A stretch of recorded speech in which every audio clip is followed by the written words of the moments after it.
Hello Rocketeers, it's Miss Reth again, coming to you with another digital learning video from here in my bedroom. So today in this video, I'm going to go over a little bit more about a hundreds chart. If you watched my Fluency Level 27 video, you'll see that I reference the hundreds chart a lot in the video.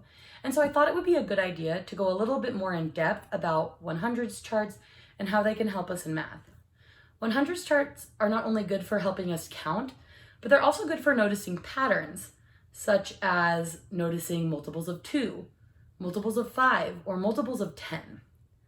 Today I'm going to go over some of the patterns that we can use to read a hundreds chart more easily, and then we'll do a little bit of practice with some hundreds chart puzzles.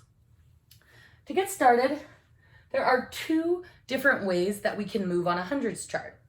The first way is we can move by the rows. A row on a hundreds chart goes from left to right or from right to left. If we're moving from left to right, the number is getting bigger. And if we're moving from right to left, we're counting backwards, so the number is getting smaller. There's also columns, and columns move up and down. So when you're looking at a hundreds chart, if you were to be moving down a column, your number is getting bigger each time. If you're moving up a column, your number is getting smaller each time. And that's a little bit tricky, Rocketeers, because it sounds a little backwards.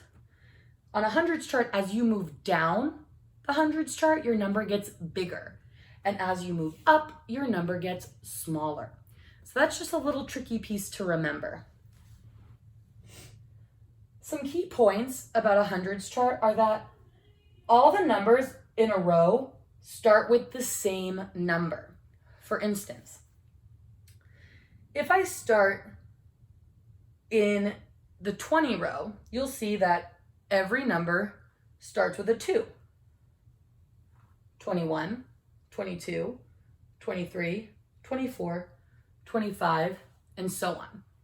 So the number in the 10 spot is staying the same each time. The first number is not changing, which means that every number has the same number of 10s. The only row that doesn't follow this rule is the first row, because the first row, those numbers don't have any 10s, of course, until you get to the number 10.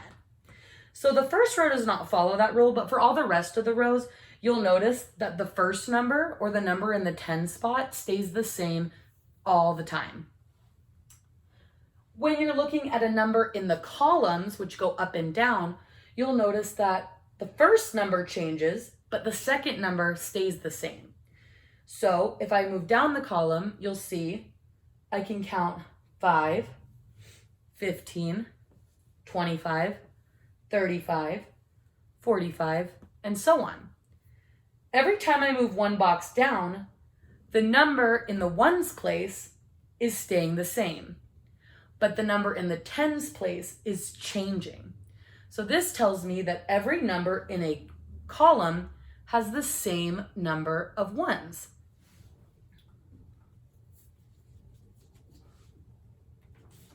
Now I'm going to show you a little picture that I think will help some of you visualize a little more the patterns that we see on hundreds charts. Once again, I have included that on a hundreds chart, rows go from left to right or from right to left. If we're moving from left to right, we're counting forwards or up. We're moving from right to left, we're counting down or backwards. And then columns are from top to bottom or bottom to top.